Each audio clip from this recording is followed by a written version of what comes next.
Et justement, lors de cet épisode pluvieux orageux, hier après-midi de 13h à 16h, ce sont des trombes d'eau qui se sont abattues notamment sur la commune de Sainte-Rose, provoquant de nouvelles fortes inondations entre les sections de Cadette et de Laboucan.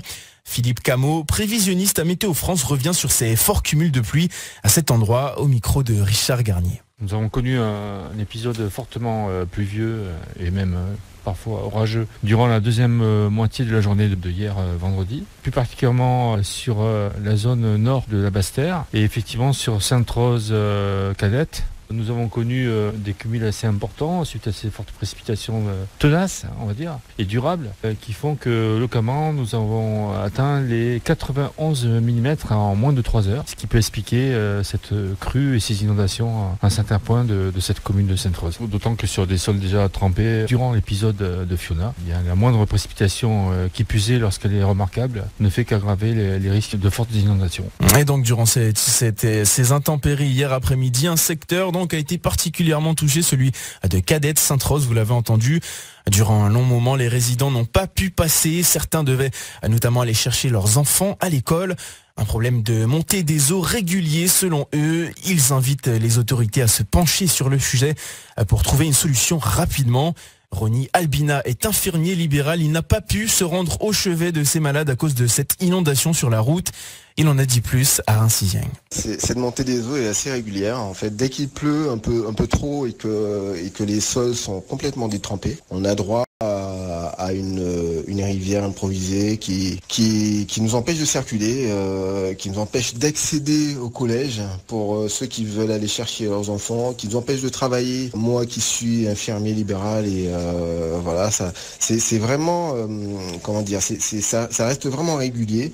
Certaines fois, quand ils nettoient éventuellement les réseaux d'eau, oui, ça peut monter, ça monte, on va dire que ça monte, l'eau monte, mais va redescendre assez vite. Mais effectivement, on aurait souhaité quand même que la mairie fasse quelque chose, puisse, je ne sais pas, nettoyer le fond de rivière ou enlever tous les débris et puis que ça s'arrange parce que ça reste vraiment dérangeant. Une interview réalisée par Reims-Sizieng. Et pour en parler, on accueille tout de suite le maire de la commune, Adrien Baron, qui est en ligne avec nous. Bonjour. Bonjour à vous, bonjour à la Guadeloupe. Alors, tout d'abord, comment vous réagissez à ce témoignage que vous venez d'entendre? Les habitants, les riverains qui réclament des actions de la mairie notamment, parce qu'on a l'impression que ça fait des années que ça dure ce problème.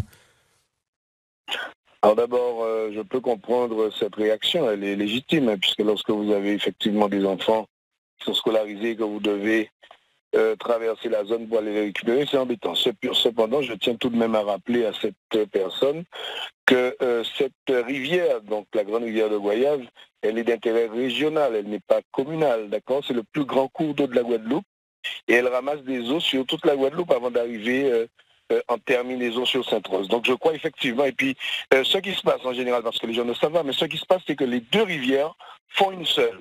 Alors malheureusement, cette rivière, elle passe sur tout le territoire saint-rosien, et elle cause des dommages, d'où d'ailleurs tous les dégâts que nous avions eu pour Fiona. Bon, mais ça, de toute façon, quand on a dit ça, ça suffit pas, il faut effectivement réagir.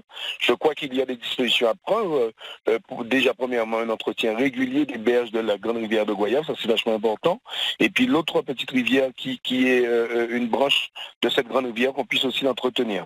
Et puis il y a peut-être des solutions qui sont proposées, qui sont très honoreuses, comme un enrochement suffisant pour pouvoir empêcher que les deux rivières se rejoignent.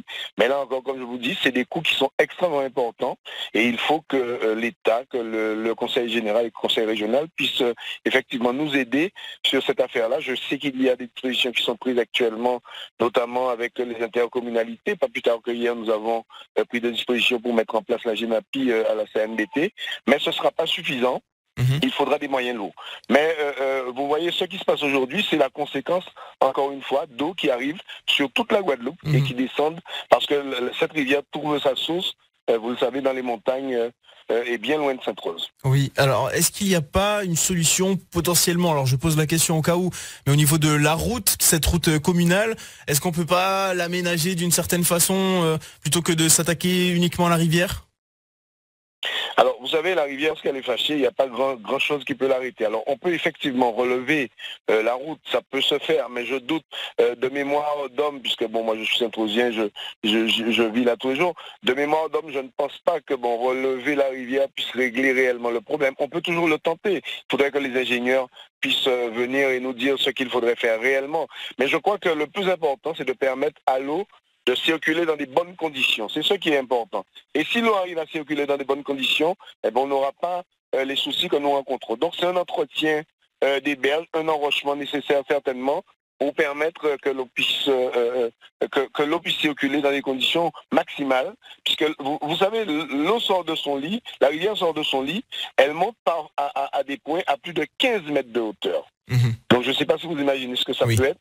Et je rappelle encore que cette rivière, c'est le plus grand cours d'eau de la Guadeloupe. Et je le dis parce que, et je dis ça, je dis rien, mais on néglige aussi la fragilité du pont de la Boucan. Cela fait des années que nous devons faire un deuxième pont sur ce territoire-là. On ne sait pas combien de temps ce pont-là va tenir encore. Je le dis aux autorités pour qu'elles l'entendent aussi. C'est un appel à l'aide. Nous sommes dans une zone. C'est un appel à l'aide, mais c'est surtout un appel urgent.